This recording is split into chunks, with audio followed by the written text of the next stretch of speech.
Il était l'un des principaux responsables de la coordination des attaques terroristes dans les zones de Solé, Bargayou, Titao et Namisigma. Nous allons vous conduire dans les coulisses d'une fin de cavale retentissante avec les acteurs au premier plan qui racontent l'exploit.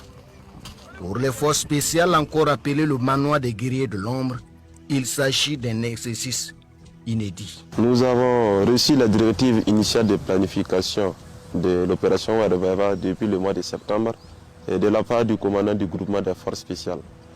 Et depuis là, nous nous sommes attelés à la préparation de la dite mission. Sur le renseignement précis, la planification est faite, les unités sont déployées. Nous sommes en début novembre 2025. Dans la directive initiale de planification, on a reçu pour mission de démanteler toutes les bases terroristes qui sont entre Ouéguia, Tiou, Kumbri, Ban. C'est la traque du leader terroriste et ses hommes qui s'engagent. L'opération a consisté à une frappe chirurgicale de certaines bases terroristes sur des renseignements très précis et ensuite une reconnaissance offensive des unités opérationnelles dans la zone. Le 12e régiment d'infanterie commando, le 14e BIR, le bataillon d'artillerie de campagne et d'intervention rapide battent la cadence. Le commando Gambo des forces spéciales tient la tête. Dans la matinée du 13, aux environs de 10h30, nous avons pu localiser avec exactitude la présence du chef terroriste Tal Bourama dans la localité de Sim. Alors nous avons planifié et lancé l'assaut.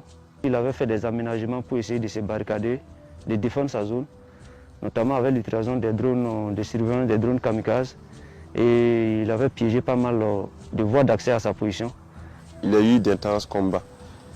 Il y a eu des échanges, des combats intenses. Mais par la grâce de Dieu, nous sommes parvenus à sortir victorieux de ces combats. Pour être un peu précis, l'action n'a pas duré plus de 10 minutes. En 10 minutes, le commandant avait pris l'ascendant, neutralisé Tal Bourama, ses gardes rapprochés et un bon nombre de gardes qui étaient présents sur le site. Un exploit apprécié par le commandement qui, après recoupement, confirme la mort du chef terroriste, longtemps fiché par le Conseil national de sécurité d'État. Cet après-midi, le commandant du groupement des forces spéciales porte la nouvelle aux hommes. Pendant que vous étiez en train de manœuvrer, le service de renseignement nous confirme effectivement que c'est un important cadre terroriste.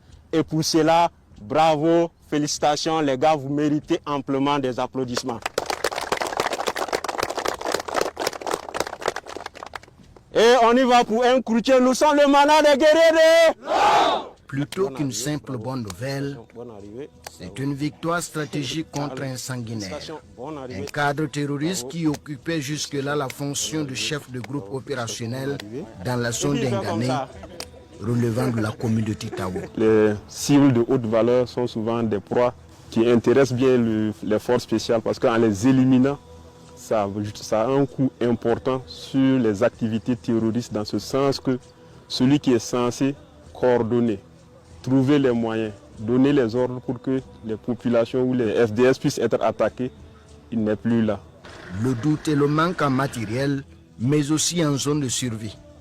La meute, d'après l'officier militaire, a été en grande partie écrasée selon les consignes du commandement. Toutes mes félicitations à l'ensemble des unités qui ont été engagées dans le cadre de cette opération.